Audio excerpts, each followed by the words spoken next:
Good afternoon. This is Mike Conklin, Chairman and CEO of Sentinels of Freedom Scholarship Foundation, a veteran service organization that was formed back in 2002 and has helped right around 700 military wounded and injured onto their path to success. And it's been a great journey.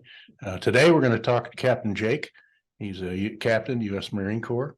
Got his master's in business administration from the University of Minnesota, started off at Iowa State in the Naval ROTC program, and went to Afghanistan with the Marines and was severely wounded October 30th, 2011, which resulted in the loss of both of his legs. I first met Jake at Walter Reed Hospital, was very impressed with him back then, and still impressed with him, but it's been quite a while since we talked and wanted to catch up, Jake, and see how you're doing. I know a little bit of it, but we're all very proud of you. And you went through the gauntlet and succeeded. And luckily, you had a good wife at your side. And now you've got kids. And boy, looking back at when we first met you, you didn't look good. You were pretty beat up, but Yeah. We saw something in you and said, that's the guy we want to invest in. And here you are today, successful. So you're out in, what are you out in Iowa or somewhere? Missouri. And, Missouri. Mike, thank you for having me on here. And pretty beat up, I think, is a little bit of an understatement. Yeah. In the hospital there at Walter Reed for sure. Looking back, it's one of those things that you get through and you just put one foot in front of the other, or in my case, one prosthetic in front of the other. Right. But it was hard to believe. I had already spent a month. By the time that we had met, I had already spent a month actually inpatient in the hospital. Right. And then had transitioned into the Wounded Warrior Barracks at Walter Reed, which is, an awesome setup for a hospital to have. Yeah. Essentially a 2-bedroom apartment. My wife was there with me the whole time, and family and my parents visited sporadically. And, eventually getting my prosthetics and getting into rehab. I spent another 11 months on the hospital grounds. And so just over a year by the time that I had transitioned out of the Marines. And then in that process, you're absolutely right. One of my care coordinators said, you need to sit down with Mike Conklin and their group with Sentinels of Freedom and see, how they can help with your transition. And Sentinels of Freedom has just been, pivotal in that transition and getting me back, into the workforce and back into civilian shoes. Sure. So quite a change, put your combat boots away and now try and get back into the heartland of America. Well, I've said it many times before. We walk at your side, we guide a little bit, but it's you who carries the heavy water, and you've done an excellent job. I'm remembering all those good people at Walter Reed, the case managers, the caregivers, the physical therapists, Harvey Narangelo and Judge Farley and Steve Springer, and just incredible people. We honored them last year at the Army Navy Club. We brought them all in for dinner, and General McChrystal was there. And, it was just the right thing to do. They had worked for many years and they got very little recognition, and it's a tough job. And it was so neat because we had a lot of you guys there and who hadn't seen their case managers or therapists, physical therapists for maybe 5-10 years. And I wish we had videotaped it because you could see them walk across the room towards each other. And here's the soldier thinking, I got to thank that person. And here's the therapist saying, I always wondered what would happen to him. and they got together, and it was just beautiful. The physical therapists could see the fruits of their work, and all you guys were there to really thank them. And we had a great evening, a lot of fun. So I get up there. I'm actually going up in May for a week, and always go to Walter Reed Bethesda and say hello, check in with the guys. And thank God the hospital's practically empty of incoming wounded. A lot of accidents from training, things like that. But you and I both know how those hospitals can fill up very quickly again. And dangerous world out there. So John Wayne he says when he woke up in the Landstuhl, wondering about what he was going to do the rest of his life with one leg. And then he got to Walter Reed and he said, I was a baloney amputee. And I that's the first time I've heard it described like that. But I remember meeting you guys and your legs looked like balonies. They had pressure socks on them and skin colored, tied off at the end. They looked like, you looked like you had two bologna sausages attached to your legs. And, but he described it in a kind of a funny way. And so tell us. It's, certainly military humor, right? And Yeah. So there were definitely some t-shirts that got floated around that said, wounded warrior, some assembly required, or Right. I had a blast in Afghanistan and a picture of an explosion. Yeah. And I think, and some of that kind of what some people might say is dark humor, right? That there's healing that gets involved with that. And this idea that, these injuries are not going to be the showstopper for me.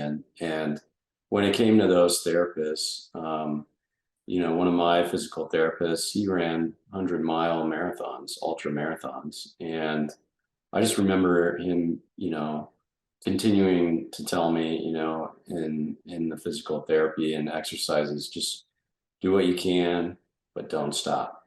Right. And, I was able to apply that kind of mantra to really all of my recovery. And so I remember very specifically, with a double or bilateral baloney amputee, balance is very, important, and you have to balance with different muscles. You've got to work these different muscles in your hips and, in your legs and in your core. And I remember, these milestones, like I'm going to walk with 2 canes to the hospital from the Wounded Warrior Barracks. And if I need to take a break, I know that there's benches along the way and I can sit down and rest my legs, from the prosthetics.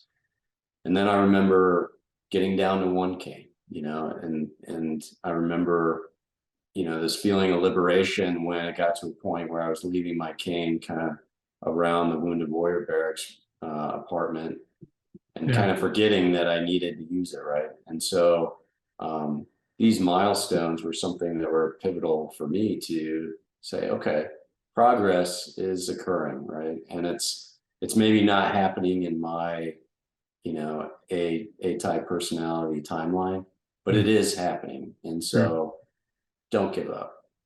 And stay with it. Hard to understand for most civilians, that type of severe injury, but effectively you basically lost a third of your body. And having to learn to walk all over again. Plus, you had other injuries, traumatic brain injury, injuries to your hand and arm.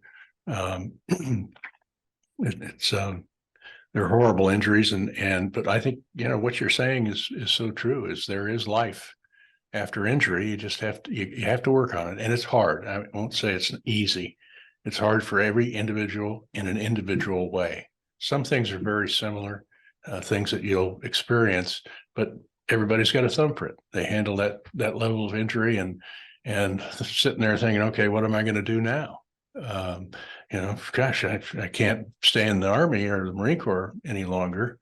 And what's out there? And so that's really what we love doing, Marty Kaplan and myself, and coming in and talking to you. And over a period of that year, and saying, okay, where do you want to go? What do you want to do? Have you thought about this? We've got some people that want to talk to you about this operation, that operation, or business. And I think in a way, it it helped you regain confidence that you were competitive. And Absolutely. and that's that I'm glad we were able to do that job with so many of you. And of course, we still do it. We're finding a lot of guys that have been out 5-10 years that all of a sudden now the light bulb has gone on. I got to get an education. I got to get some sort of technical skill or degree to be competitive in the market where I can make a good living and take care of my family, because as you know, the disability payments are just subsistence. It's barely enough to live on, which is sad. And some guys will never fully recover. But you're lucky again. You had a wonderful wife who believed in you and stood at your side, and tough on her too. Tough on the families. I mean, your parents and Very much your so. siblings and everybody. But you've come out of it great. You worked for Homeland Security a little bit, I think, in their HERO program, which was human exploitive rescue operations, and then customs enforcement with ICE. And you're still experiencing kind of nerve injuries and things like that. And you've decided to go into the book writing business, and you're writing your first book, and I can't wait to see it. As I understand, it's a children's book, and I'll bet you it's the first of many to follow. Yeah, it's been an outlet, for some of my creativity. And, I want to say that, leaving inpatient in the hospital and going into the wounded warrior barracks, we usually have this idea that when we leave a hospital, we're healed, Right. or we're in the process of healing, and that we'll once be back 90 or 100% to where we were before. And I remember this very distinct feeling of getting into the wounded warrior barracks in my wheelchair with my wife, carrying some bags, and we're essentially moving into there for an unknown period of time, and just this feeling of, I'm not healed. I'm never going to go back to the state of where I was at. And physically, that might be the case in some regard, but as far as professionally, as far as being the family man that I always wanted to be, as far as being a dad and a husband, I had no idea at that time how many of life's gifts that were left to be offered to me, and opportunities. And I think that with Sentinels, it was one of those things of, you and Marty help kind of, show me a little bit that there were opportunities still out there. And,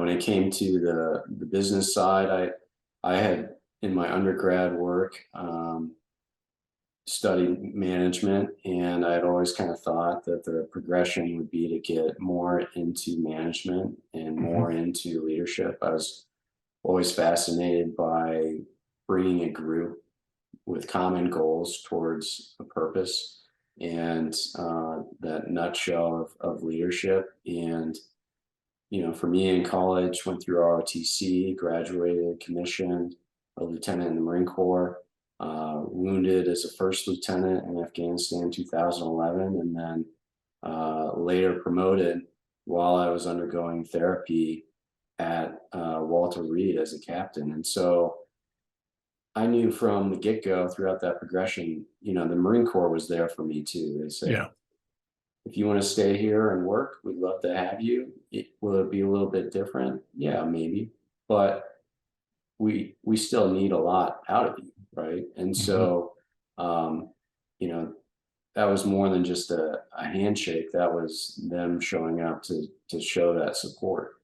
And, at the time, the decision was, well, great experiences, love the Marines, love the men and women that I served by. But I'm ready for life's next adventure. And Sentinels was there to support that, getting It on does- scholarship within that first year, Sure. transitioning and from, being a patient to being a graduate student, Yeah. as well as working a full-time job. And then our first child was born within that Sure. first year. So a lot of changes. Sure. And I, just for our listening audience, this isn't something where we just walk into the hospital and give a guy a piece of paper and say, here's a scholarship, see you later. This is a 4-year term, but it's actually longer in the fact that our sentinels continue to call us and ask for advice, and maybe they want to move, or maybe they want to try a new job, or they're having an issue. But it starts with building trust. And Marty and I and General Lowe and a few of the other people that are involved with us in DC area, we had to meet you, develop trust with you on your side and on our side, and say, okay, this guy's got it. He's going to go forward, and that's how we want to invest. We're not a treatment program. And you had, like I say, you took a hard hit with a lot of different comorbidities, and you just kept knocking them down. So, we look at you as a good investment, and you certainly have proved that. But yeah, it comes down to trust, and then, listening a lot to it's not what we want for you, it's what you want for you. And how do we get you there? And you had some ideas and tried a few things, and now you're doing something else. That's fine. You're progressing and having fun, Trying to have a little bit of fun along the way. So. Yeah. How old are the kids? Now? 9, 6, and 3, girl, boy, girl. And certainly spending a lot of time chasing them around. And, sure. I'm just kind of fanatical about what they're involved in, and helping coach my son's soccer team, and just getting a chance to be really involved with their lives at this stage is just such a gift. And when I look at where I want to go next, it goes back to this sense of service, and what is a good position and a place where I can grow and fit in, but also give back. Yeah. And I think that's something that Sentinels really focuses on.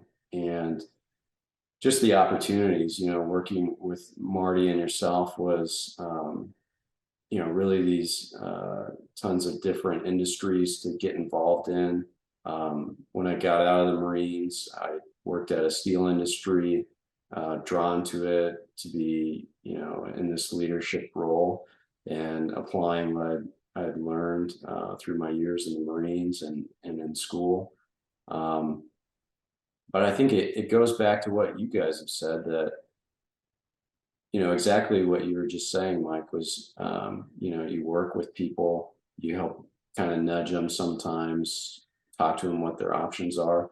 Those to me are all just great exemplars of leadership, what a good leader is, what a good organization is, what a good business model is. Yeah. Back to community.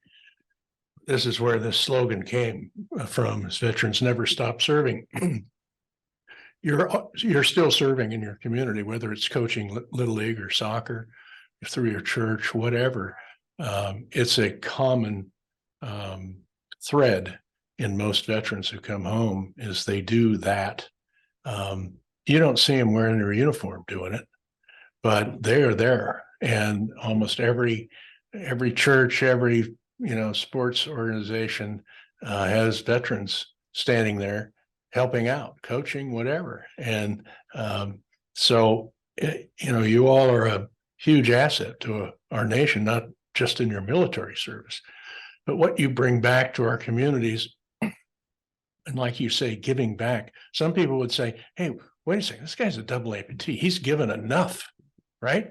Well, but no, that doesn't matter. You guys continue to push forward and do good things in your lives. And that's really what we invest in. That's really what the whole program is about.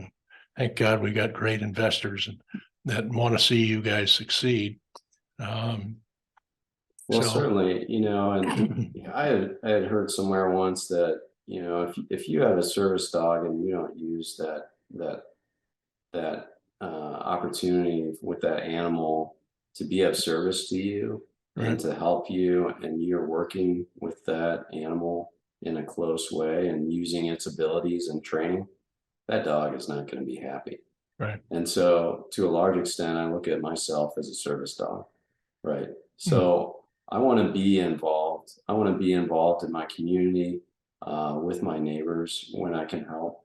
I may not be able to help in the same ways that I mhm, used to, um, but I like to help when I can, and I think that that's really what a community is about, and what America is about, is right, looking out and helping with our neighbors. And um, you, Mike, and Marty, just giving those options with wounded warriors, saying, okay, yeah, you're a wounded veteran, but that doesn't have to be the end of your service. That doesn't have to be the end of what defines you at the end of the right, day. That's maybe a large part of who you are, and certainly it's your experiences.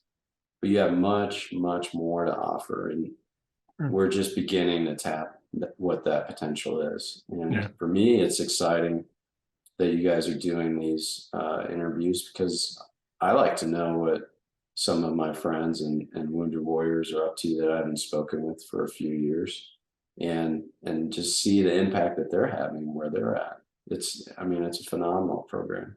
I have about 500 or 600 to go.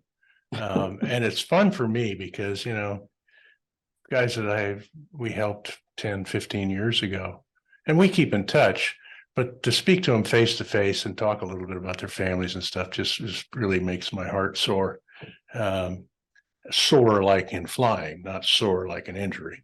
But any case, you're still doing good stuff. I want to talk about um, Team Now ZAD, which you're doing a fundraiser for Sentinels of Freedom, and I think it's wonderful. In fact, it's something that we're going to try and do is to help other colleges and other groups.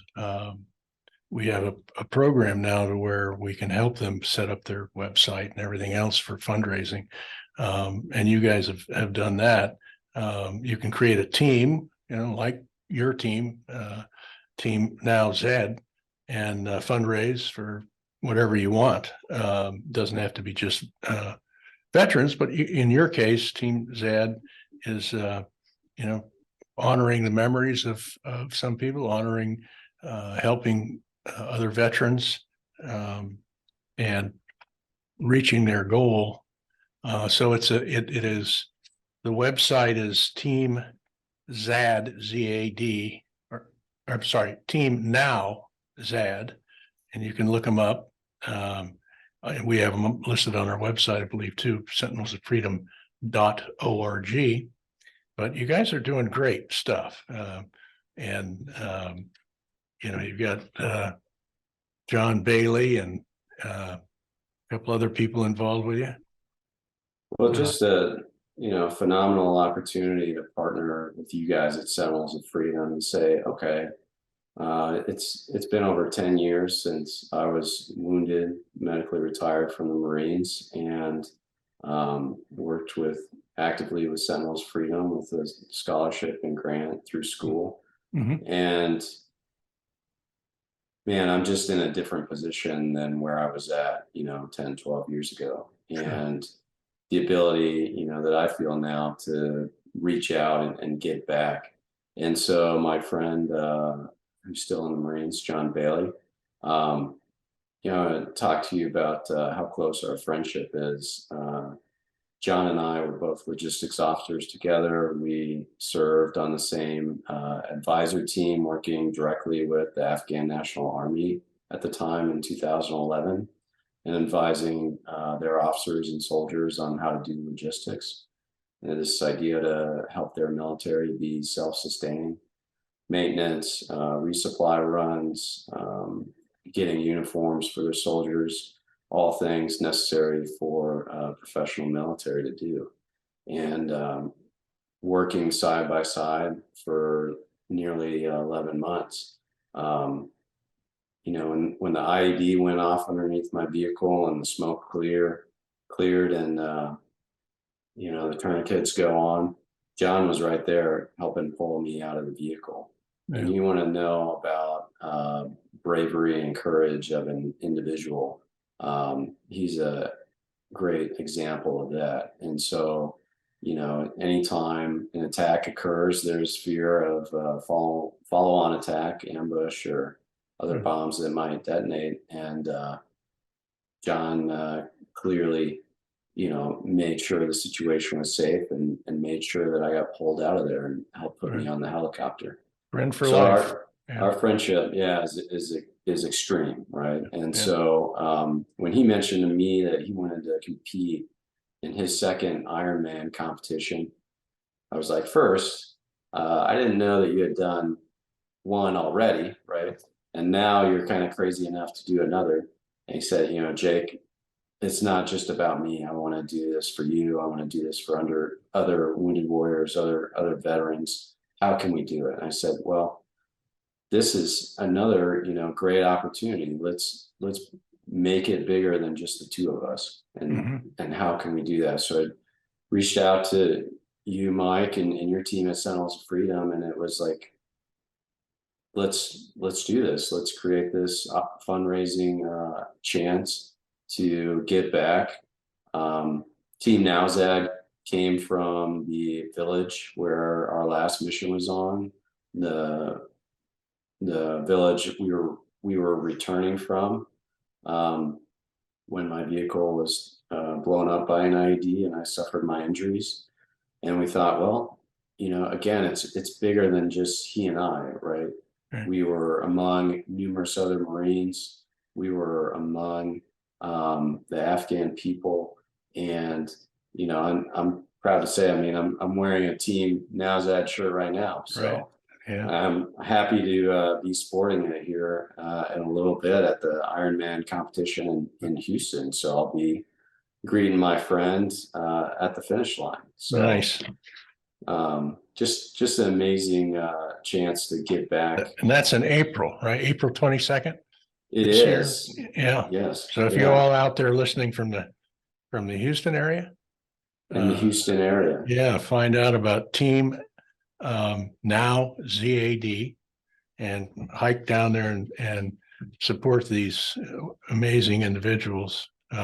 So today, you know, we always honor a group at our podcast, and so we want to honor Team Now ZAD for their support, and I think it's wonderful. Jake, I look forward to seeing you again soon when I'm out on the East Coast area. Take care of your family, give your wife a big hug and the kids from all of us here at Sentinels of Freedom. You're an amazing young man, and this is just the beginning for you. I mean, you've got a long ways to go and a lot of things to do, and I'm confident that your successes will just continue. So this is Mike Conklin for Sentinels of Freedom signing off today. Please share this podcast with your friends, and I hope you enjoyed talking to Captain Jake today, United States Marine Corps, and have a great day. Thank you.